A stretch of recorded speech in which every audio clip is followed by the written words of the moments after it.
Because I'm a man of a certain age, I've spent a lot of time recently thinking, in this case about James Bond, and I've come to the conclusion that Mr. 007, Mr. License to Kill, he's been driving the wrong cars. Don't get me wrong, Aston Martin DB10, Lotus Esprit Turbo, V12 Vanquish, great cars. But if you're a secret agent, you're not exactly gonna blend into the background, are you? It's almost like it's an entertainment franchise and not really an accurate depiction of MI6. But anyway, I've come to the conclusion that the car that James Bond needs has to be fast, obviously. It's got to be full of tech, duh. But crucially, it's also got to be stealthy, inconspicuous, and fly under the radar. The car 007 needs to drive is one of these. The new Porsche Panamera.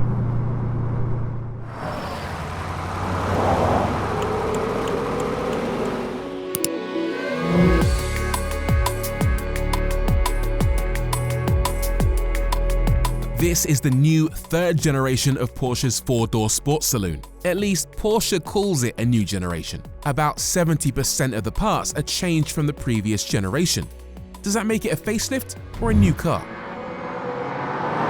I guess if engineers changed 70% of me, you definitely couldn't call it a facelift. A travesty, perhaps. Freak show, maybe. Crime against nature, almost certainly. But a facelift, nah. Mind you, it is quick enough to rearrange your face. Let me demonstrate. Okay, Sport Plus, brake, accelerate, head back for safety, launch. Oh! Yeah, okay. Face well and truly rearranged. Reason being, this is the Porsche Panamera Turbo E-Hybrid, which combines a 4-litre twin-turbo V8 with some electrics. And that, combined with the motor, means the car has access to a massive 680 PS and 930 Newton meters of torque. 0 to 62, 3.2 seconds, flat out 196 miles an hour. And that is quick. If bad guys are chasing you in this car, they're not keeping up. They're gonna need a jet. For this version, they've increased the injection pressure and swapped the old twin-scroll turbos for single-scroll units, which could mean more turbo lag, but that's where the new E-motor comes in, very effectively filling in torque gaps. This gearbox, brilliant as well, nice and snappy. But there are a couple of downsides. First of all, that E-motor is actually packaged inside the housing of the dual-clutch gearbox. Great for packaging, great for weight. Bad news when something goes wrong. It's gonna be expensive, I can tell you. The other downside is that even though it's a V8 and it does sound quite nice on the inside, on the outside, it's way too quiet. I drove past a couple of kids the other day and they were like, rev it. And I didn't, because I didn't want to embarrass myself. But that quietness at least means you can sneak around, which is exactly what a secret agent needs. And if you want to be really stealthy, the Panamera has a full electric mode, where it goes almost totally silent. It's really clever actually. It's got a 26 kilowatt-hour battery pack. It can drive at a top speed of 87 miles an hour in EV mode. And it's got an official range of 55 miles in electric-only mode, although in reality, that's gonna work out somewhere closer to around 30 miles. Still, not bad. You're welcome, nature. All right, that's enough of that. Sport mode, let's go. Yes. Now that's more like it. And this isn't even the quickest Panamera. If close on 700 horsepower isn't enough for you, you can have a Turbo S version with another 100 horsepower on top. Do I need all of that extra power in the real world? No. Do I want it? Absolutely. Bad news though, for this generation, Porsche has ditched the Sport Turismo body style, the estate Panamera. Not enough global demand apparently, so now you can only have it in this saloon flavor. But let's not worry about what Porsche have lost and talk more about what they've added. And what they've done in typical Porsche fashion is not a lot, really. As you can see, it looks very much like a Panamera, but there are some subtle updates. It's now got a little bit of extra sharp creasing at the front to make it look a bit more aggressive. It's also got more air intakes to feed cooling air into the engine and batteries. And I also like these headlights as well. Yeah, I'd call it subtle but understated. This color, by the way, is called oak green, and I love it. I'm not really a fan of green cars, but they've actually nailed this. As you can see, it is pretty much spot on. I've taken the liberty of bringing a leaf from my oak tree in the garden, and as you can see, it's pretty close. I've actually also got a sample of European ash, not close, and this is Valley Oak. And of the three colors, I think you'll definitely agree that the oak green is exactly as it should be. Have a closer look at my particular oak. It's got some sort of weird disease on it. This brown indicates that there's something wrong with the tree in my garden. However, if you look at the interior on this Panamera, it matches this particular shade of disease. So congratulations to Porsche for coordinating the interior with the exterior for this very particular arboreal infection. There are lots of other nice details too. These wheels are the optional 21s with center locks. There are plenty of turbo-specific details, including the badge color, the painted diffuser panels, and the chrome-plated tailpipes. You also get a little bit of flair from the familiar Transformer-style rear wing. Subtle. But then there's this. You want to see an even bigger change with the Panamera? Check this out. Cool, right?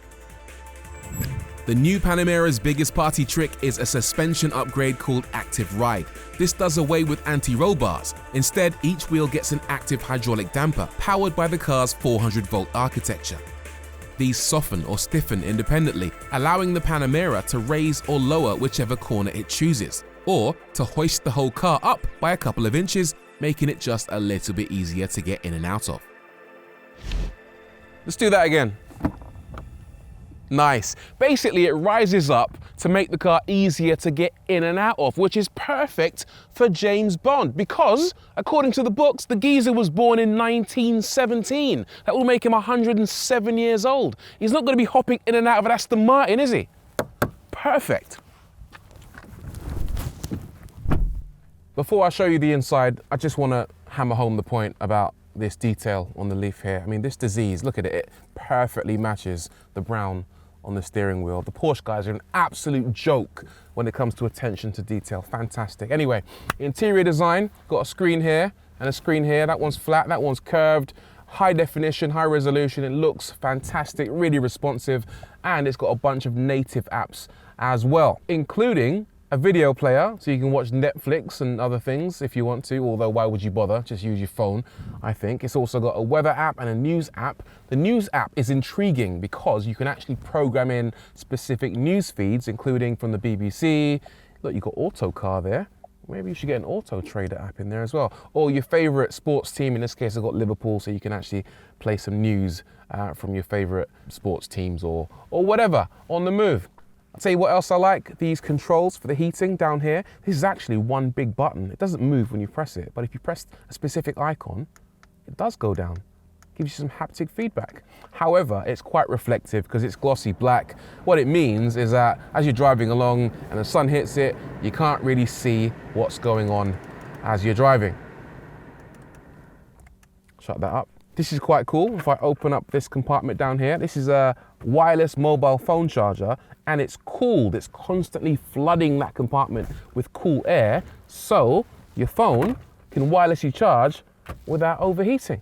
On top of that, I've also got massaging seats with a number of different massage programs and massage strengths, and it is very strong. And I do want to show you my reversing camera as well, because it's quite good. If I tap this button here, I get a 3D representation of the car, and if I tap this icon here, what you'll see is I get a little spray icon. If I press that, look what happens. It sprays water over the lens, so you haven't got to go out and clean it. Now that is some proper James Bond Despite the optional panoramic glass roof in this car letting in lots of light, this is still a snug cabin. You sit low down, cocooned within the belly of the Panamera. Less SUV, more sports car, which is great from the driving seat, but maybe not so good for those in the back. Although there is reasonable room back there for Moneypenny and Miss Galore. and there's even enough space in the boot for any bad guys you might want to tie up. Speaking of which, let's go save the world.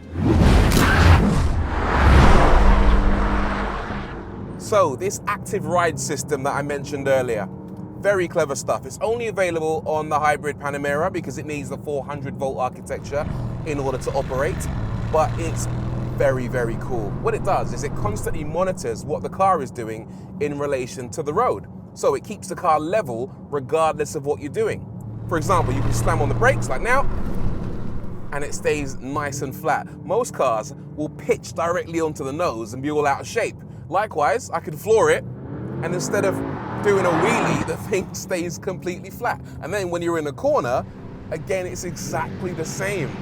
It's remarkable. It just stays like a pancake regardless of what you're doing. It's incredible. It's not just good for performance either, it's also good for comfort. The amount of body control you get from this new suspension system is breathtaking. It's not soft and wallowy, but it still does an amazing job of just soaking up all the imperfections in the road. I'll tell you what it's like. It's like flying business class. When you're at the front of the plane during turbulence, it doesn't affect you quite as much, whereas if you're in the back, then you're getting thrown around all over the place. It doesn't eliminate the turbulence completely, but it makes for a much better ride.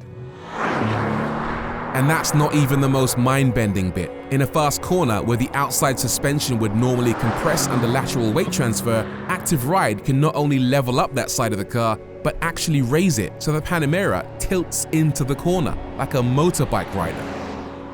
Quite a nervous rider, admittedly. It only leans by a maximum of 3 degrees, so you're not exactly going to feel like Valentino Rossi in this corner here, but every little helps, and it does a really good job of masking the car's 2.5-ton curb weight. And okay, sure, it's not really as flashy or as impressive as an ejector seat or a flamethrower, but how often are you going to use that stuff in the real world? I'll tell you what gadget you might use in the real world quite often is this little button down here. You press that, the sports response button, and it makes the car very angry. It drops down a couple of gears, increases boost, increases aggression and anger, and just makes the car want to headbutt the horizon. Think of it as a shortcut button to the very best that the Panamera Turbo E-Hybrid has to offer. Low gear, high boost, full rage, the lot. If you're worried this won't come cheap, you're right. The entry-level version of the Panamera with a 353 PS V6 petrol engine kicks off at just over 80 grand. This turbo version doesn't.